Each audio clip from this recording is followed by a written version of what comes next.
حامل القرآن. بشارو ما كمتها هاي معاشقين قرآن كاو بجعلان لهيد إنو إلهي كهاليشيو دوكسيغا يميشي وقفي عن إياتيو فان وبران كرتو قرآن كي علوم تيسا أما يعروتا دو دين تكبران لهايين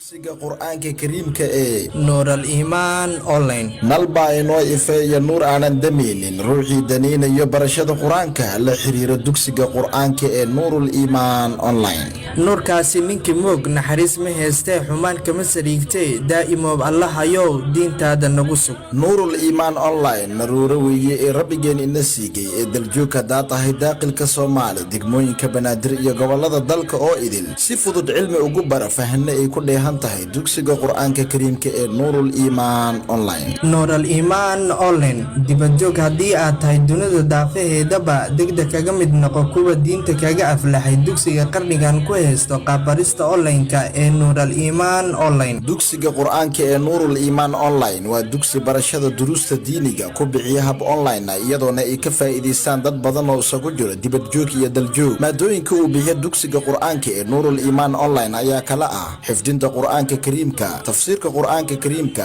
siirada nabiga sallallahu alayhi wasallam farqurxinta tarbiyada caruurta iyo wixii la mid ah haddaba haddii aad tahay ruux doonaya asigoo jooga gurigiisa inuu xifdiyo 114 qur-aanka kariimka iyo tafsiirkiisa siirada iyo axaadiista nabiga sallallahu alayhi wasallam ku biir dugsiga qur-aanka kariimka ee nuur al-iimaan online kala xiriir tirsiga isgaarsiineed eber